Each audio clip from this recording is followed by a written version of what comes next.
Madame, Monsieur, bonsoir et bienvenue dans le 20h de TFM. Dans l'actualité de ce mercredi, le procureur de la République confirme l'arrestation d'un haut responsable du MFDC à Dakar. Ousmane Kabiline Diatta devait prendre part à la manifestation de Yewwi Askan Wi le 8 juin dernier. L'homme a été très tôt repéré par les forces de défense et de sécurité. Ses acolytes formellement identifiés sont en fuite selon le procureur qui a ouvert une information judiciaire. Interdiction du rassemblement de Yewwi Askan Wi, l'opposition va braver l'interdiction du préfet de Dakar. La manifestation n'est pas concernée par les dispositions de l'article L61 du Code électoral selon Khalifa Sall. Le préfet ne peut pas et ne doit pas interdire le rassemblement. Perturbations en vue dans le secteur de la justice. L'Union des travailleurs de la justice dépose un préavis de grève ce lundi.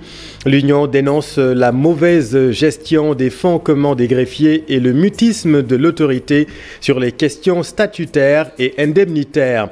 Et puis à moins d'un mois de la fête de Tabaski, reportage au Forail de Ngoundiane où le prix du mouton, vous le verrez, varie entre 90 000 et 200 000 francs CFA. Voilà pour les titres et tout de suite le développement.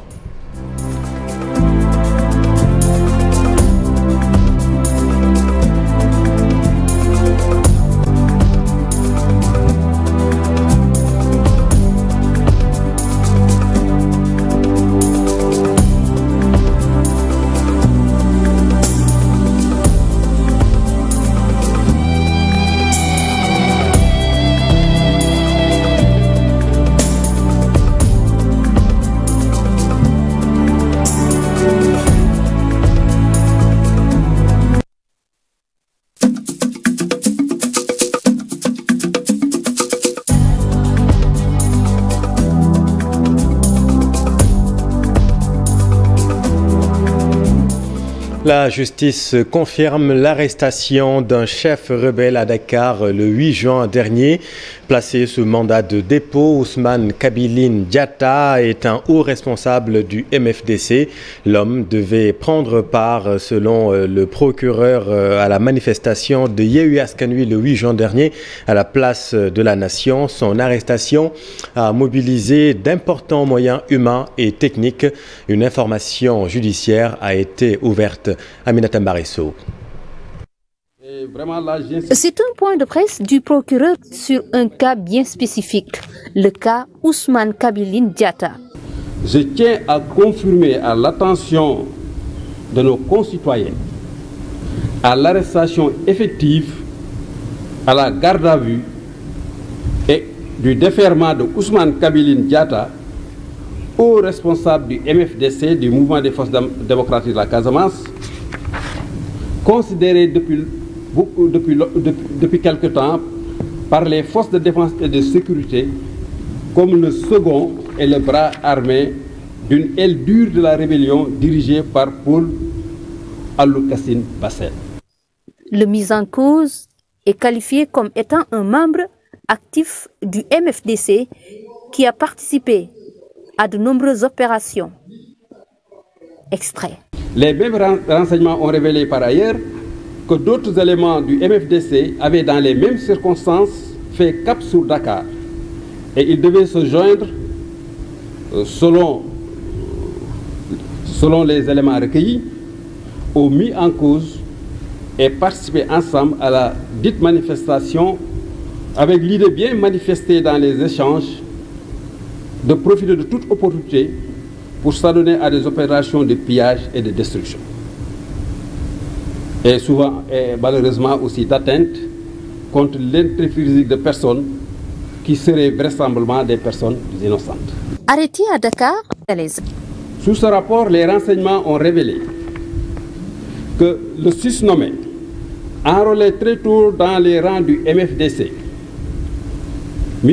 Ousmane Kabiline Diatta, qui a gravi tous les échelons pour devenir au haut responsable, respecté et écouté par toutes les factions du mouvement, était impliqué dans toutes les attaques et les actions d'harcèlement menées ces dernières années contre les militaires de l'armée nationale et les populations civiles durant les braquages. Les enquêtes menées toujours auprès du mis en cause révèlent, d'après toujours le procureur de la République, que le nommé Ousmane Kabiline Diatta est un combattant aguerri dans les rangs du MFDC. Donc invité à s'expliquer sur les raisons de sa présence à Dakar, il a été très évolutif dans ses explications, évoquant d'abord le besoin d'acheter un mouton, qu'il a conduit d'abord à Kaolack puis à Dakar, en passant par Mbour. Mais paradoxalement, il aurait aussi soutenu, en même temps qu'il a tenu ses discours, il aurait soutenu auprès de son logeur qu'il était principalement à Dakar pour acheter des chaussures pour ses frères. Pour tirer cette affaire au clair, une information judiciaire est ouverte.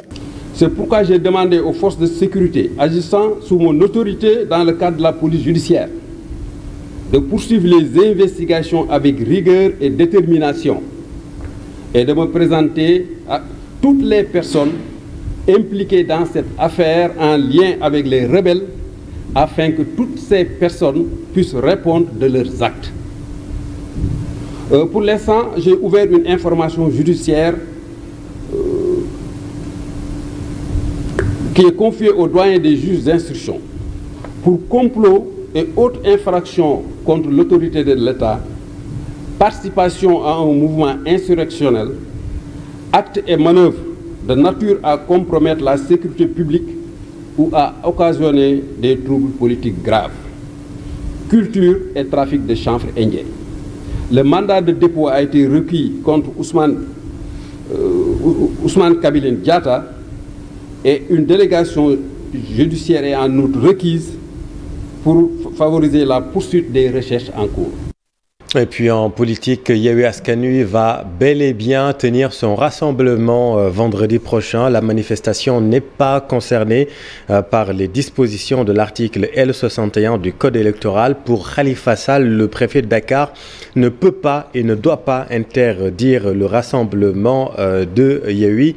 Un peu plus tôt, vous le savez, le préfet a publié un communiqué. La manifestation est interdite au motif de menaces de troubles à l'ordre public et violation de l'article L61 du Code électoral. Justice toujours, l'Union nationale des travailleurs de la justice va déposer un préavis de grève pour recouvrer un droit constitutionnel. Il s'agit du récépissé du syndicat que l'organisation dit avoir du mal à acquérir pour cause de lenteur inexplicable et préjudiciable au libre exercice du droit syndical.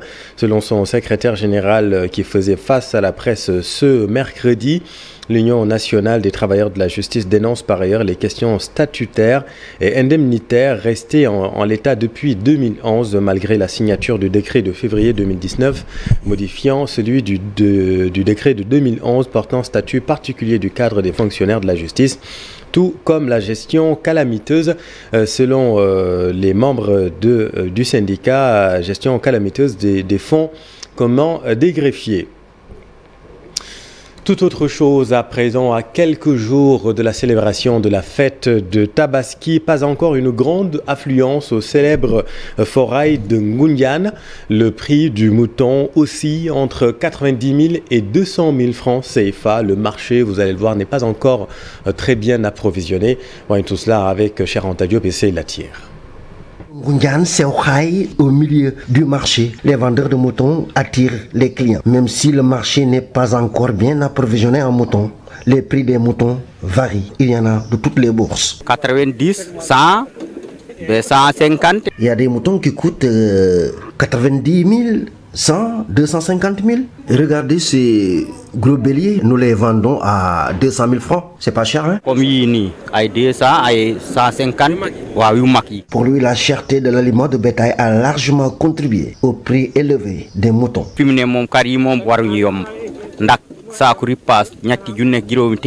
Le sac de l'aliment de bétail vaut actuellement 17 500, alors qu'il a été vendu entre 14 000 et 15 000.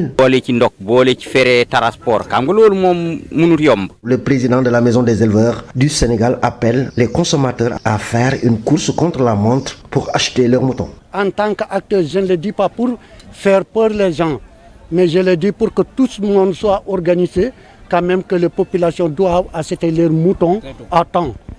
Et ça va rassurer que les éleveurs et les opérateurs pour amener les moutons. Le président de la maison des éleveurs a fait remarquer qu'avec l'arrivée des Mauritaniens et Maliens, le marché sera bien approvisionné en moutons dans quelques jours. Merci Charanta. Et puis c'est sa 5e participation à la Foire internationale de l'agriculture et des ressources animales. Fatimata Talla, affectueusement appelée Fati par ses proches, est une horticultrice. Elle expose Toluya et Fati, un mini-jardin avec beaucoup de variétés d'herbes, d'épices et de plantes aromatiques. Malgré son ambition dans l'horticulture, elle est confrontée à un problème d'espace et elle vit dans la hantise de quitter à tout moment le lieu qu'elle occupe présentement avec son GIE à Guédiawaye. Plus de détails dans ce reportage de Mariem Ndiaye et Pape Sangone Mbaye. C'est avec fierté qu'elle nous présente son mini-jardin qui se trouve à l'entrée de la Fiara 2022, Toluya et Fati. Amna, romarin. Nous avons le romarin, la lavande, la sauge d'épices, l'origan, entre autres. Mais ma star, c'est la mélisse. Mon rêve est que cette épice soit plus connue. Elle est à sa 5e participation à cette foire et cette exposition est le fruit d'une longue série de formations, des formations qu'elle a commencées depuis 2010. 2010. C'est en 2010 que j'ai fait ma formation en transformation de céréales locales avec le réseau Pench Santé Mère-Enfant. Mais je ne voulais pas m'en arrêter là. Alors je me suis formée en horticulture en 2014. Et je continue avec d'autres ONG. Cependant, elle est confrontée à un problème d'espace. Elle occupe un lopin de terre qu'elle risque de quitter à tout moment. Nous sommes dans d'autres activités, mais nous n'avons pas d'espace. C'est un agent des eaux et forêts qui m'a donné l'endroit dans lequel je suis avec mon GIE. Mais il m'a clairement notifié sur papier que cet espace fait partie de la forêt classée. Donc, le jour où l'État aura besoin de cet endroit, je devrais quitter. Fati, qui est aussi transformatrice en céréales locales, fait également son petit bonhomme de chemin dans l'aménagement d'espace. Elle souhaite plus de soutien de la part des autorités. Merci Mariem. Les agents du Centre des œuvres universitaires de Dakar à l'école de la formation en gestion des risques et incendies. Plus d'une centaine d'agents vont être durant 4 jours formés sur les premiers secours avec comme objectif sécuriser tout le campus social. Fatou Bintou Conté et Alioune Diagne.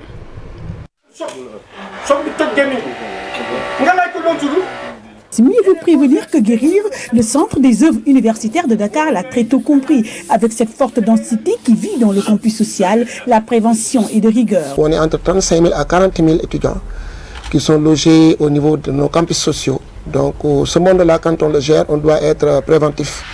C'est pourquoi, effectivement, nous avons initié cette formation de nos agents. D'où la formation d'une centaine d'agents en gestion des risques incendies. Plusieurs vagues sont prévues. Les agents des restaurants aussi vont être formés. Les agents des départements du COUD vont être formés. Les étudiants délégués vont être formés. Les étudiants aussi choisis dans le tas vont être formés. L'objectif final, c'est qu'au niveau de chaque site de l'université, qu'il y ait au moins des personnes qui, en cas de sinistre, en cas d'incendie ou bien de catastrophe de quelque nature que ce soit, qu'ils puissent en tout cas secourir les personnes et apporter toute l'assistance qu'il faut. Mais aussi le renforcement en extincteur de tous les pavillons du campus pour les premiers secours. Donc vous savez que voilà, les étudiants utilisent beaucoup de matériel dans les pavillons et parfois certains matériels ne sont pas aux normes. Donc du coup, il y a des courts-circuits qui peuvent arriver à n'importe quel moment. C'est pourquoi au-delà de la formation, nous avons acheté une quantité suffisante d'extincteurs pour qu'en cas de sinistre, d'incendie ou autre chose que ce soit, que l'intervention puisse être rapide. Très bien. D'ailleurs, une sensibilisation des étudiants sur l'utilisation de certains matériaux électroniques dans leur chambre pouvant causer des dégâts est prévue aussi dans cette formation.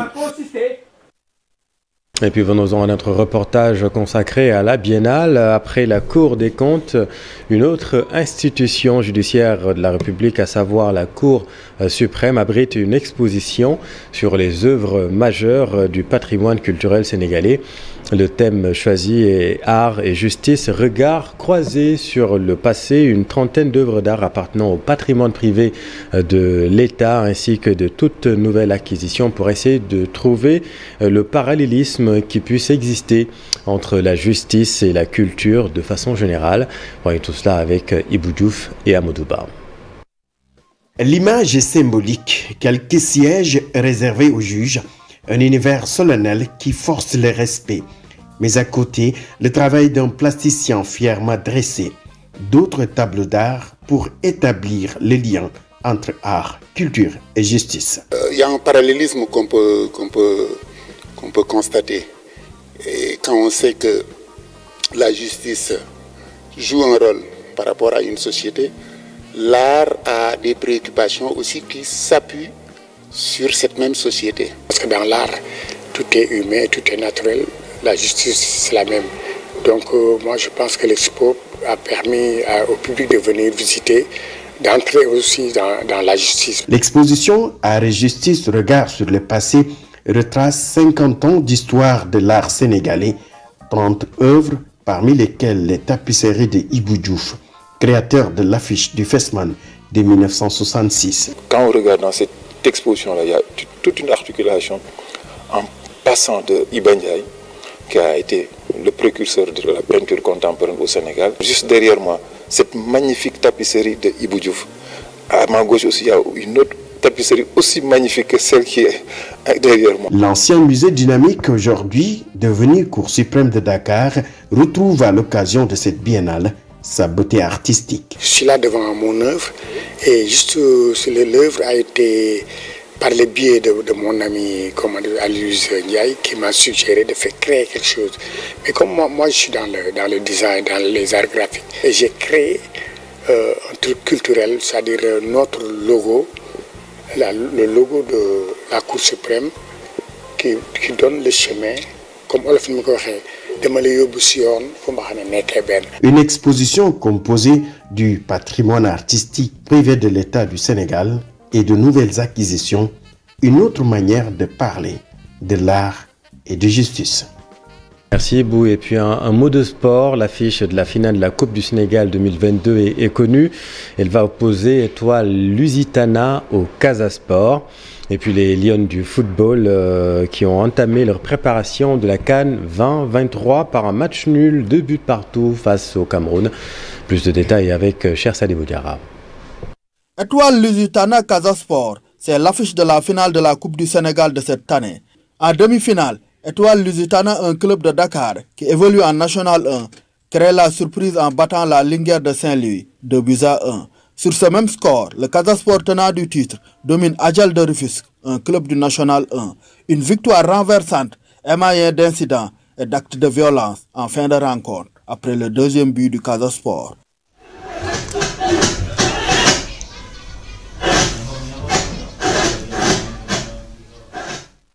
La date de la finale, Étoile Lusitana Casa Sport, n'est pas encore communiquée.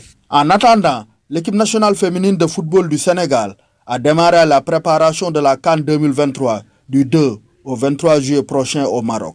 À Douala, les Lions du Sénégal ont disputé un match amical ce mercredi face aux Lions indomptables du Cameroun. Une rencontre qui se termine sur un nul 2 buts partout. Les deux sélections vont se retrouver ce samedi pour un deuxième match de préparation.